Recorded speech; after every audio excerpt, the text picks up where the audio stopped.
Hey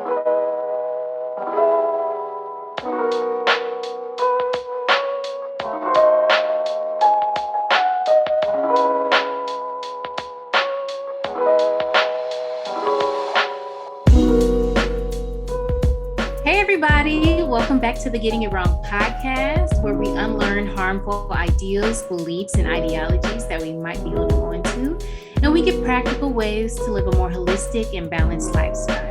And we embrace our mistakes here because getting it wrong is the first step to getting it right. I am your co-host, Gabby. And I'm Morgan. Let's get into it. Let's get into it. Hey guys, welcome back to the Getting It Wrong podcast. We are back. I know we were gone last week, but we're here now. Yeah, we kind of like slipped out on y'all, you know. Yes. I mean, life. We were doing some other things. We had other things to do. I was out of the country. Right. Speaking of, how was that vacay? How was that? It was so fun. It was also a huge learning experience. It was unlike anything I've ever experienced before because it was my first time traveling outside of the country, and I was doing it solo. So I definitely want to travel solo again. And I feel like I would do it 10 times better the next time because I learned so much from the first time. You got to give us tips then. We need a whole solo traveling tips. Now you are a pro. One time and you're a pro.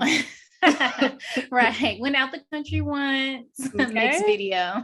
Right. No, for real. That's how they do it anyway. Honestly. And I don't think I ever told you guys where I went. I didn't want to say anything before I went. But I went to Cancun. I originally was going to go to Turks and Caicos, not sure how to pronounce it. But you know what? I didn't know anyone who'd ever went there. And I honestly didn't feel comfortable going there for my first out of the country trip. So I decided to go to Cancun. It was nice. I stayed at this really cute Airbnb with a rooftop pool. Yes, it was super cute, very modern, very bohemian. It had a little hammock and everything. It was amazing. That's cute. Oh, and I got to see it. So no, but are you can we insert pics? Did you take any good pictures? So I took some videos and I took some pictures. We can post some. I kind of wanted to make like reels and stuff, but honestly, I don't have the time because not only did I travel the country last week, but I also started my coding program, learning JavaScript, and we're going to be learning Java and HTML, CSS, all that stuff that none of you guys, that probably means nothing to a lot of people listening. Right. So I've been really busy and I've been overwhelmed. So that's why we took a break. No, really. That's exciting though. I'm so proud of you. You didn't get kidnapped. So I didn't. An achievement. That's an accomplishment. Yeah, I met some really cool people too. Yeah. I did some things I've never done before, like snorkeling. Ooh, that sounds fun. It was super fun. And I was supposed to do like some other things like zip lining and riding ATV trucks or vehicles and stuff. But something I did wrong was trying to use my Apple Maps instead of Google Maps. So I ended up going to the wrong location and ended up missing like the whole zip lining and stuff. It's fine. Instead of doing that, I ended up going to Isla Mujeres. It's like an island you can take a boat to from Cancun. And I ended up having an amazing time. And since I was by myself, like the guy who was doing the tour, he gave me like my own personal tour of Isla Mujeres. Oh, that's cool. And he lives there, so he could like show me. Really? Yeah. So he got to show me some cool stuff. And I was like riding on the back of his moped. And I'm like, is this a date? Like it's a date, but he's at work. It's okay though. He was just showing me a good time, and I really, really appreciated it. It was awesome. He was funny.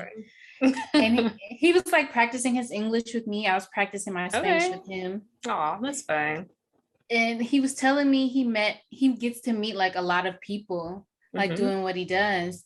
And he told me he got to meet Bad Bunny because I told him I listened to a lot of reggaeton. So he was like, yeah, I met Bad Bunny. And I'm like, so is his persona? Is he like his persona? Is he like wild, crazy? He's like, no, he's actually like really humble. Oh, so he's that's too cool. humble. I'm like, oh, that's sweet. It is. But anyway, enough about that. Yeah, that's exciting. I'm glad we got to hear about it. You're safe. You had fun. I did. Something new. That's inspirational. I might do it. I don't know. Maybe not. We'll see. Well, if you do, I have some tips. Okay. So you don't miss things like I did. Oh, okay. Yes. But yeah, let's go ahead and jump into I guess it's not really a hot topic. We'll jump into that section though. So last episode, we were talking about the Roe versus Wade debacle, leaked documents and what have you. And while we were talking about it, we were like, but while all of that was happening, while it was happening in real time, like what the heck happened to that baby? So Gabby actually found an article on it. And basically someone just went on and actually found the Roe baby is what they were calling it.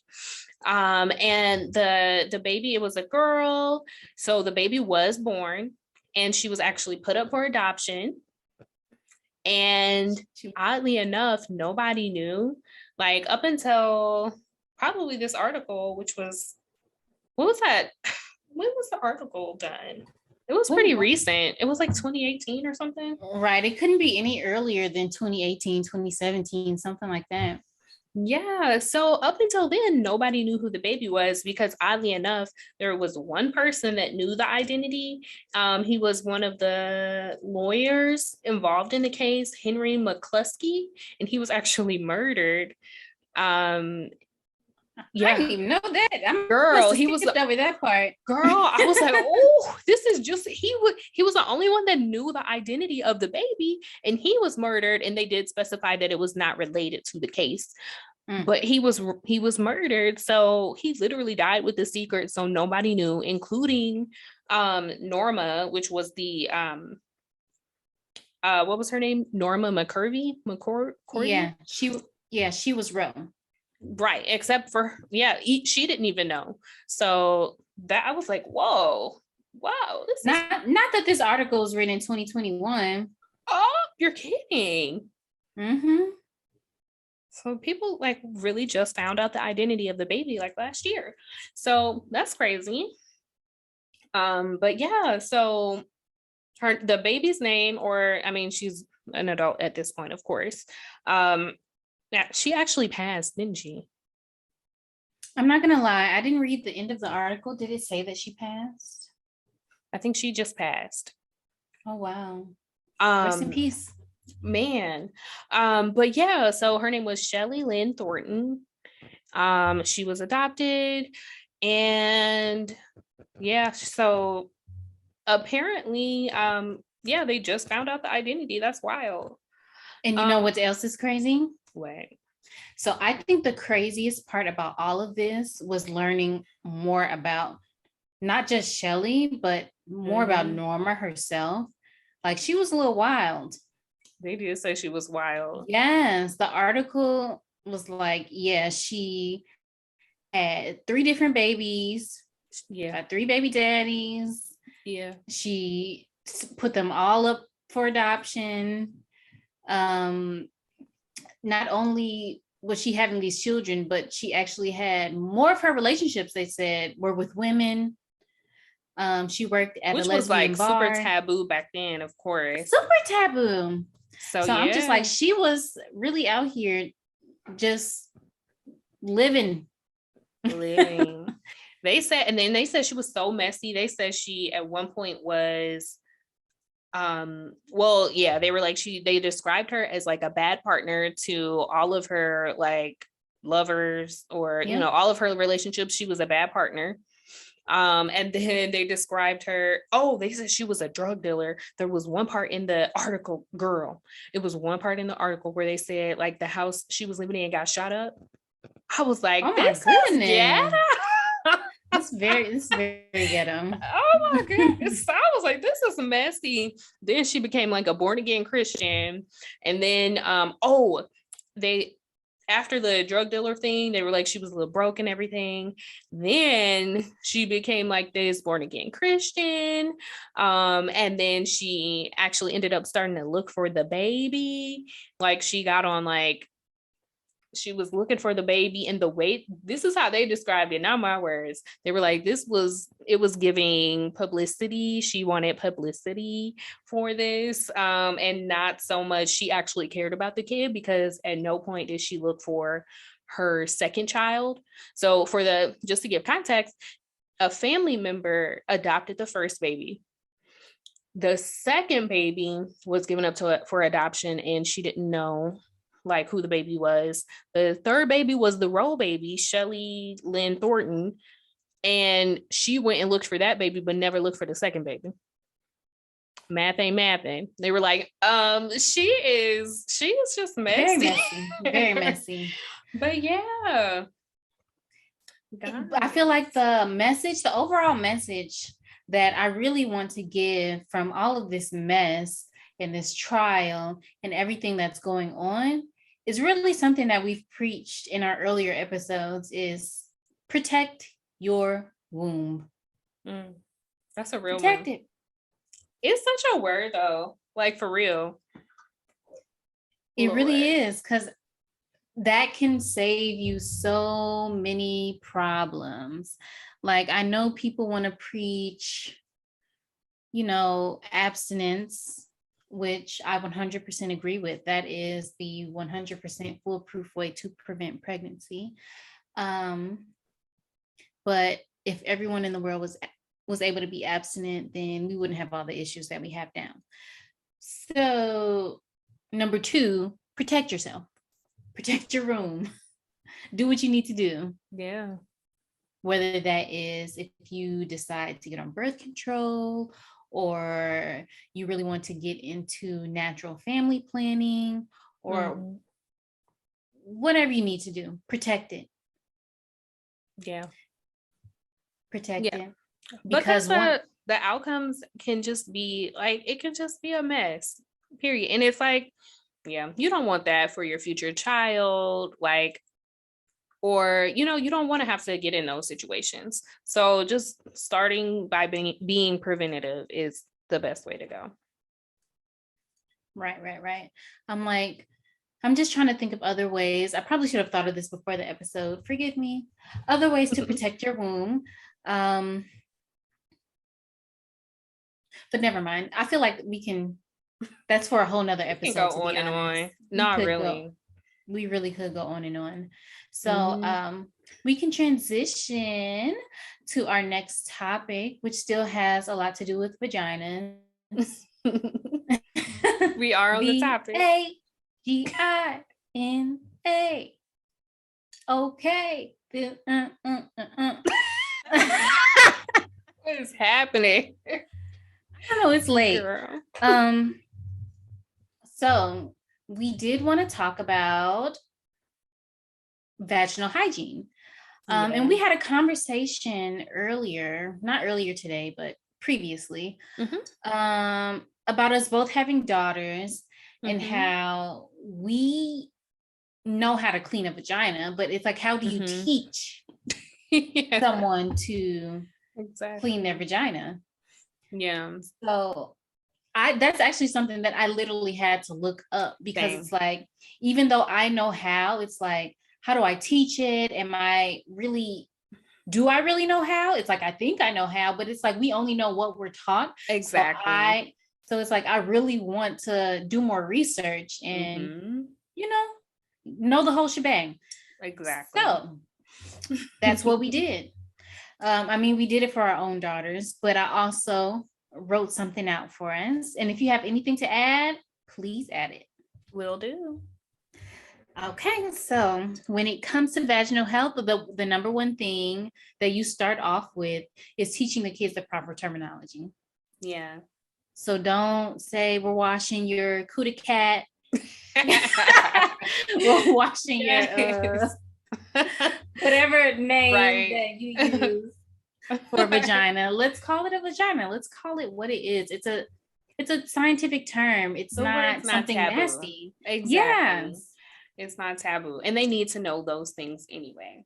They do. Yeah. Also, not just the vagina, but the vulva as well. That's something that I was never really taught, but that's something we can teach them now. So the vulva is kind of like everything that surrounds your vagina.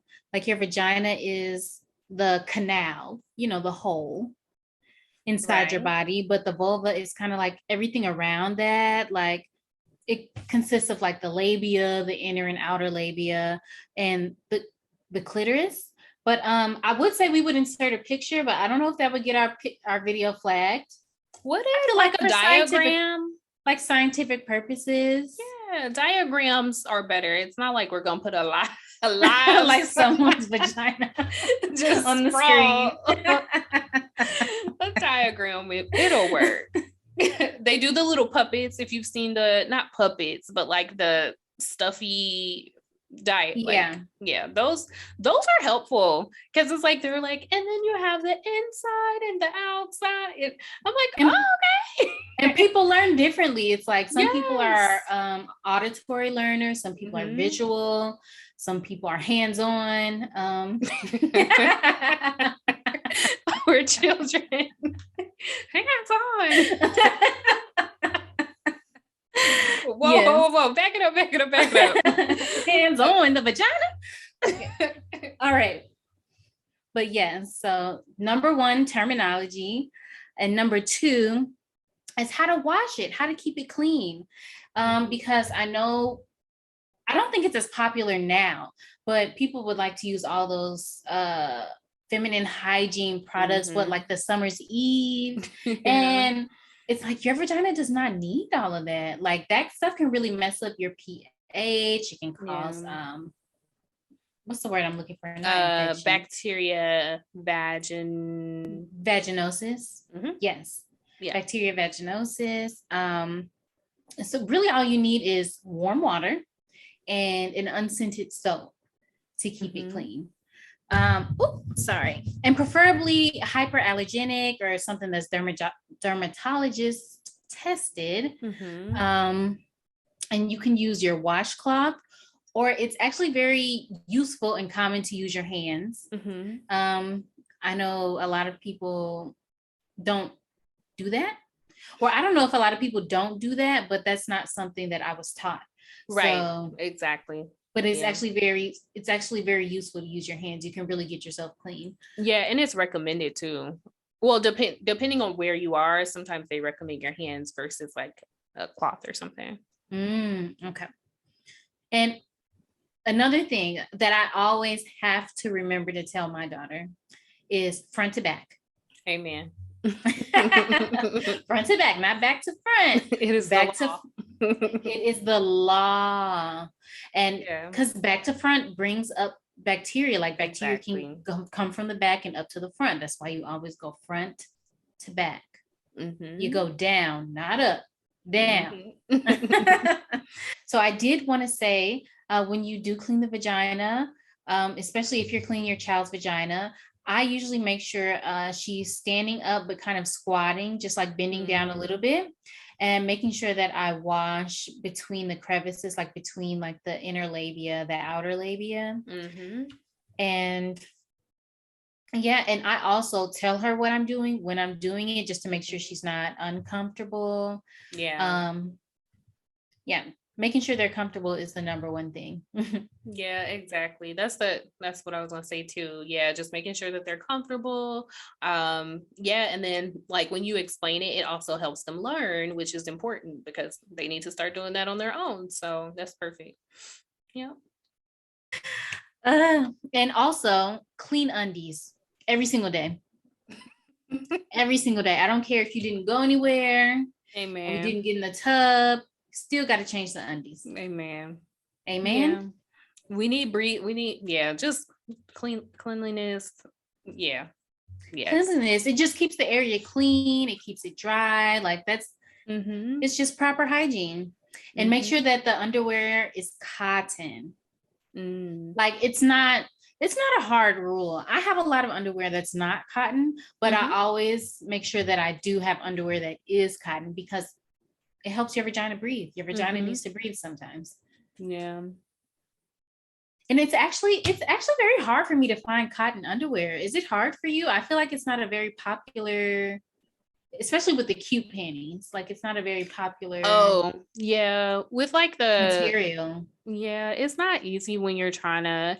Well, the main thing I think about is like not the full thing, but that like main part that actually touches your vagina. Sits like under your vagina. Usually I can like find, the little rectangle. I can find them that have that. And then also I'm super simple. Like once I found some that I like, I usually go back and buy that same pack, Okay. Or that same like type regularly. Do you have any suggestions? Because I haven't found a pair of underwear that I'm just like, I love these. I'm going to keep buying these. I'm trying to think. I think I don't see.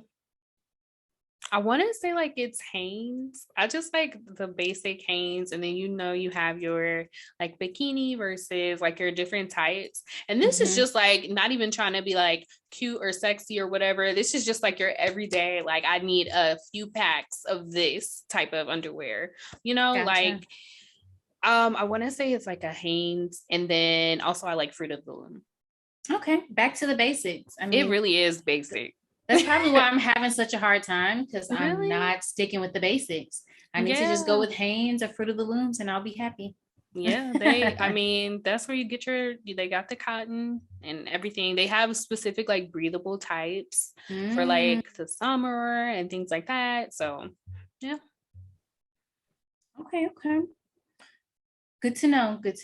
So writing down Hanes, Fruit of the Loom, because I've had some cotton underwear and it's just not doing for me what I need to be done. It's probably because I got it off Amazon, but that's a story for another day. Good old Amazon. The Amazon basics. Right, Amazon basics. They get you right sometimes. Sometimes. Not this time. Not this time. Okay, so on to the next one is teaching them about odor. Your vagina having some type of smell is normal. It's a wet cavity in your body. It's warm. It's not going to smell like sunflowers and rainbows and cupcakes. It is going to have a little bit of a smell. But if it has a very strong smell, like if it's starting to smell like fish, or if it's starting to smell abnormal, something normal, not normal. Oh my gosh, can I speak? If it smells different from how you normally smell, then that is a cause for concern. I would definitely get that checked out. It could be bacterial vaginosis, like we said before, yeast infection. Just get it checked out. Could be, well, not for my little kids, but for the older kids or adults, it could be sexually transmitted disease. You don't know. So definitely get that checked out. And I think that's all that I had for the vaginal health and hygiene. But that leads me to something else that's been hitting the internet streets, is a vaginal product called the honey pot. Have you heard of it? Yeah, I've heard of it. I mean, I feel like it's becoming like pretty popular. People are like, people like rave about it. They do. I know I've seen actually like some funny TikToks about the pads, how they have pads that I think it has like a cooling sensation. I've seen those TikToks. Yeah. So basically they're like, you got to kind of get used to the cooling, or some people just don't like it at all. I haven't personally tried it. Me either. But yeah, it's pretty popular, I would say. Yeah. It's super popular. It's a Black owned brand. Exactly. So that's a plus. But they've recently gotten some heat in the internet streets. There's been rumors going around, and these rumors are spreading like wildfire, that they've sold their company. It's no longer Black owned, and that it's no longer organic. There's preservatives in the products, and it's just so much bad publicity that just started popping off. And I'm just like, what is going on? So I actually went to the CEO's page just to get some more clarification on what's going on. And she actually made a post, which I thought was very interesting, because it was the complete opposite of the messages that were being spread around social media. And give me 1 second so I can pull it up. Here it is. So there's a quote. The first quote is, "I am a CEO, a chief innovation officer, and founder, but I'm also human." And I feel like that part hit me kind of hard, because people have been going so hard on this company and this product when she's really just doing the best that she can as a business owner. Yeah.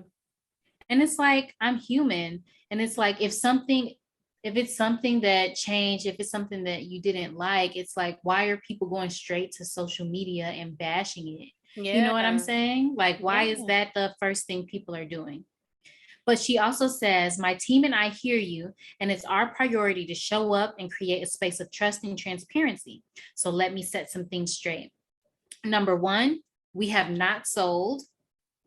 Number 2, the wash formulation has evolved for good reason. Number 3, we have and always will serve humans with vaginas best, full stop. Thank you for your grace and patience as I address this matter." And she says, "If you have any questions, please email me directly. I'm here for any questions, concerns, and to provide any additional information." So basically she's saying, y'all have all this smoke, but nobody has emailed me or anything. It's like, how can it's like, if you really want change, you would talk to the people who are in charge of these products, not just like, you know what I'm saying? It's like, why are people running to social media about this and spreading misinformation? Why are you saying she sold if she hasn't sold? It's like, where is this coming from? So that, just to address like what are the complaints and what's going on social media? Well, the number one complaint I'm seeing is that it's no longer Black owned. That she sold her company, which she said is not true. Right. Okay. The second complaint that I've been seeing a lot is that it's no longer organic, or that she's added preservatives. And there's also another post that explains that like the preservatives, actually help the products, and that the removal of the organic symbol is actually more transparent, because really the only 100% organic thing that was in the product was the apple cider vinegar in the first place. And that's real, because the way they do the way a lot of companies do their marketing, if they have that apple cider vinegar, it's going to get stamped as organic, period. Yeah. Like they market and they take advantage of the consumer. And the fact that she was like open about it and saying like, look, we're not going to market it as organic because it's not completely true, So I think that's commendable, if anything, because we're not getting that transparency. Like, we are not, period. Like, I would try and like sugarcoat it and be like, oh, we're probably, but like, no, we're not getting that type of transparency from other companies. Heck no. Especially other companies that are targeted towards feminine hygiene at all. Right. Like, they just use these buzzwords. It's organic or this, something free, free of this, free of that, when it's really just a marketing strategy, and they just want to hike up the prices and take our money. And I really do commend her for being transparent about it. And she says, if you have any questions, please email me. And if I email her and she answers my questions, I have no problems. Exactly.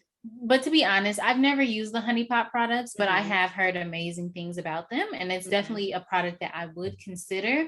And I hate to see people saying that, oh, I'm never going to buy this product again, or, you know, off of misinformation. Yeah. And you know, like the internet, like, loves to, like, people on the internet, like all of us, we just love to take stuff and run with it. And then also, like, I just have this thing I consistently say, that like TikTok and all of these algorithm based social media apps, it seems like a lot of their intention is to make everyone a radical in what they believe. So like people will take one thing and it'll spiral and snowball, and then everybody just they just take it and run with it. They make it blown out of proportion, and clearly that's what's happening here. So, and I hate that it's an expense of a Black woman in her business. That's what really upsets me. But I'm just here to say that I will still be supporting the honey pot products, and I think you should consider it as well. I'll leave a link in the description for her products. Please forgive me if I haven't added a link when I said I would add a link. Boy, yeah. I need to start reminding you, because I hear it in the editing and then I'm like, please. I'm gonna start. And I'm actually gonna write this down as well. Okay. So add honey pot links, and I usually don't recommend things that I haven't tried, so this is going to be a first for me, but I've heard so many great things. Me too, and I haven't tried it either, but I'm willing to see this is, if anything, it's gonna make me go out and try it, because y'all got her messed up, right? And like they say, and then a lot of times, so people say there's no such thing as bad publicity. I feel like this might actually make her sales rocket. It could. Yeah. I mean, so I'm here for it. I'm here for it. And right. I'm talking about it because I would like to see that. And I'm actually going to go, I might as well just go out and buy some, because I really do hate to recommend something that I haven't tried. So I'm going to go get something. I don't know what it is. Me too. Probably not a pad or anything, but we'll see. I'm going to try something, and then hopefully by the next episode, I can actually give a real review on how it is. Okay. I'm with it. I'm going to try something too. We implore you guys, you do so as well. Yes, try a honey pot product. Exactly. And we can talk about it next week. I'm here for it. Yeah. But I mean, really, I think that's all we have this week. We didn't get a letter. So that's another thing, guys. Try and keep writing those letters. We only had a few. We read most of them. So make sure you keep writing the letters so we can have a letter for you. Or give us some feedback. If y'all don't want to hear from each other, then that's fine with me. But yeah, so if you do have a question, a letter, a suggestion, you can send it to gettingitwrongpod@gmail.com. I have received feedback from people in person. I actually was on a walk another day and ran into an old friend, and she told me that she listens to the podcast. So shout out to her. She really likes it. She gets mad when we take breaks, but my God, sorry. But yeah, shout out to her, because she really gave some good feedback, and she gave some encouraging words. So it's nice to know that some people are listening, because it's like some people are listening, we just don't know who. Yeah. So it was cool to actually meet someone or run into someone who actually listened to the podcast. Yeah, it was very cool. But like we said, send something to us, to our email, gettingitwrongpod@gmail.com. Follow us on Instagram @gettingitwrongpod, and on Twitter @_gettingitwrong. And that's all we have. That's it. Bye. Bye.